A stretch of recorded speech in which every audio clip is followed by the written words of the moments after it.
Let's talk about determining whether or not something is a function based on tables and graphs. So what we need to keep in mind is that for every input, there's exactly one output. So with a table, what that means is that basically our values for x should be unique. There shouldn't be any repeats.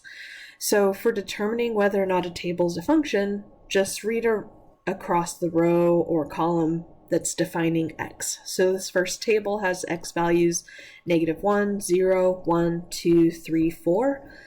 Those are all different from each other. And that's exactly what we need. So I would go ahead and say, yes, that is a function. Notice I didn't even look at that f of x values, and it's because that doesn't matter so much. It's that every input needs a unique, or for every input there's exactly one output, which basically means that each x value should only be going to one f of x value. So if all of the x values are unique, we're accomplishing that. Whereas this next table, if I read across the x row, I have 1, 4, -2, 1, half, 5. Now what I want to pay attention to is that x equals 1 came up twice. So for every input, there's exactly one output. Well, if our input is 1, there's two possible outputs here. We can see f of x can be 0 or f of x can be 3. And that cannot happen with a function. So this right here is a big no. It is not a function, and all it really entails is looking at those values for x, and if there's a repeat, not a function. Now, in terms of graphs, what this would do, let's think about if we were graphing the points for this table that is not a function. What we just did is we said if we were at x equals 1, we would have f of x equals 0, so we'd have this coordinate 1, 0. We would also have this coordinate 1, 3. So if we imagine this vertical line at x equals +1, we're crossing it twice. We have this one input has two possible outputs, and that would lead to this idea of it not being a function. If we took out one of those points, let's say we went back to our table and took out this 1, 3, now we have a function, and if I erase that coordinate, that vertical line now will only be crossed once, and that's perfect. But if we cross that vertical line more than once, it becomes not a function. And that's what this vertical line test is all about. So a graph is a function if any vertical line drawn intersects at most once. So if we go beyond one time, it's no longer a function.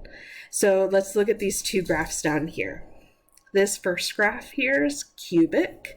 So what we have here is, it's really hard to not say a cubic function because that's exactly what it is.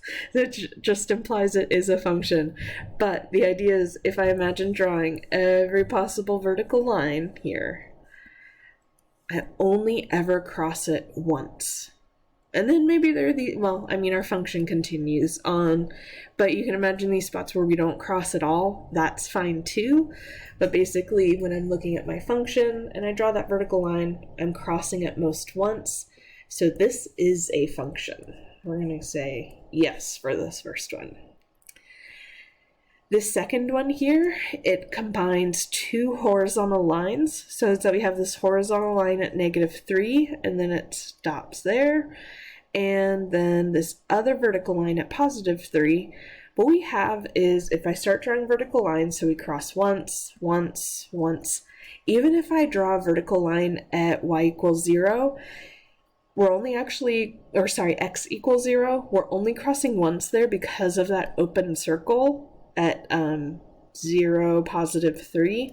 Since that's an open circle, we're only crossing once with that lower function down at -3. But now let's look at if I'm at x equals +1.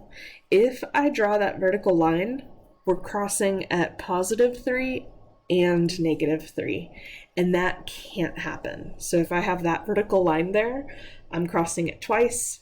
This is no longer a function. It just needs to fail in one spot, and it fails all over. So no, this is not a function because we have spots where if we plug in an input, there's more than one output. All right, two more graphs here. Here, this is actually well, I'll go ahead and say it. This is a function. It's a trig function. So if I start drawing vertical lines, I'm only ever crossing once, which is perfect. So yes, that's a function there. And this last one here is interesting looking. Let's see, we have a horizontal line for a bit between 0 and +1. But in those spots, we're only ever crossing once. And if I drew a vertical line out at -3, there's nothing being graphed over there. That's totally fine. But look at what happens, even if you go to like 3/2 or 2 or 3, anywhere we draw a vertical line over there. Let's go ahead to, if I draw a vertical line at +2, we're crossing at 2 spots. It's kind of like almost a parabola up above, opening upward, and a parabola opening downward. And with that, we cross more than once, so this is not a function.